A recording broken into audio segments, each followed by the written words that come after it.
اللہ الرحمن الرحیم۔ اگر انسان کسی شرعی مسافت کے لیے جاتا ہے اور پھر واپس آتا ہے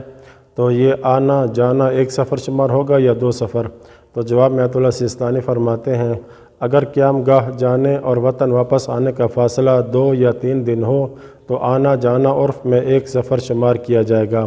اور اگر 5 دن ہو تو آنا اور جانا عرف میں 2 سفر شمار کیے جائیں گے۔ لیکن اگر 4 دن ہو تو اس مقام احتیاط کے تقاضے کو ترک نہ کیا جائے۔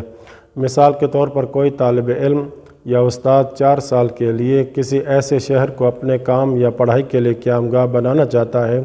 جو اس کے وطن سے 44 کلومیٹر سے زیادہ فاصلے پر ہے۔ اس طرح کہ ہر ماہ میں 8 دفعہ صبح وہاں جاتا ہے اور شام کو واپس آ جاتا ہے، اور مہینے میں 1 دفعہ 5 دن قیام گاہ پر رہتا ہے، اس طرح کہ اس کے آنے اور جانے کا فاصلہ 5 دن بنتا ہو، جو کہ اس بات کا سبب بنتا ہے کہ آنا اور جانا ہر ایک عرف کے نگاہ میں علیحدہ علیحدہ سفر شمار ہوتا ہے، لہٰذا یہ خود عرفاً 2 سفر کے برابر شمار ہوگا۔ اس بنا پر اس کے سفر کی تعداد مجموعی طور پر 10 دن ہو جائے گی، جس کے نتیجے میں اس کی نماز قیام گاہ پر کامل ہونے کے ساتھ ساتھ راستے میں بھی کامل ہوگی۔ دوسرا سوال یہ ہے، جس انسان کا پیشہ سفر کرنا ہو، کیا اس پر لازم ہے کہ 3 دفعہ سفر کرنے کے بعد نماز پوری پڑھے؟ تو جواب میں آیت اللہ سیستانی فرماتے ہیں، ایسا نہیں ہے، بلکہ جب بھی اسے شرعی مسافت تک سفر کرنے والا کہا جائے، اگرچہ پہلے ہی سفر میں ہو، وہ نماز پوری پڑھے گا۔ تیسرا سوال یہ ہے، جس انسان کا ملازمت وغیرہ کی جگہ تک پہنچنا سفر کرنے پر موقوف ہو، یا جو کسی اور مقصد کے لیے بار بار سفر کرتا ہو، یعنی دوسرا گروہ اور تیسرا گروہ، یعنی استاد، ڈاکٹر، تاجر یا سیر و تفریح، بیماری کے علاج وغیرہ کے لیے جانا، زیارت وغیرہ پہ جانے والے اس طرح کے لوگ ہوں، تو کیا وہ سفر کے ابتدائی دنوں سے ہی نماز مکمل پڑھیں گے؟ تو جواب میں آیت اللہ سیستانی فرماتے ہیں،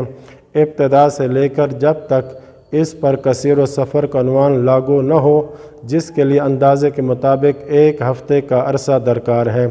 اس وقت تک احتیاط واجب کی بنا پر قصر اور پوری دونوں نمازیں پڑھے گا۔ لیکن جب اس پر کثیر و سفر کا عنوان صادق آ جائے تو وہ فقط پوری نماز پڑھے گا۔ چوتھا سوال یہ ہے، جس شخص کا کام سفر کرنا ہو یا جس کا اپنی ملازمت وغیرہ کی جگہ تک پہنچنا سفر پر موقوف ہو، وہ اگر کسی اور کام مثلا زیارت وغیرہ کے لیے سفر کرے تو اس کی نماز کا حکم کیا ہے؟ تو جواب میں فرماتے ہیں، اس پر لازم ہے کہ نماز قصر پڑھے، مگر یہ کہ لوگ اسے کثیر و سفر کہیں۔ مثلا وہ شخص جو ہمیشہ ہفتے میں 3 دن سفر پر رہتا ہو تو اس صورت میں اس کی نماز کامل ہوگی۔ اسی طرح وہ ڈرائیور جو کثیر و سفر ہو، اس کی نماز بھی سفر میں پوری ہے۔ اسی طرح اگر وہ اپنی گاڑی زیارت کے لیے کرائے پر دے اور کچھ لوگوں کو زیارت کے لیے لے جائے اور خود بھی زیارت کر لے، پھر اس کی نماز کامل ہے، چاہے وہ کام میں کثرت فعلی نہ بھی رکھتا ہو۔ کثرت فعلی سے مراد یہ ہے کہ ہر ماہ کم از کم 10 دن سفر میں ہو، اگرچہ 10 دن کا سفر 2 یا 3 سفر ملا کر ہو، یا ہر مہینے میں 10 دفعہ 10 مختلف دنوں میں سفر پر جائے۔ وصلی اللہ علی محمد و اہل بیتہ الطاہرین۔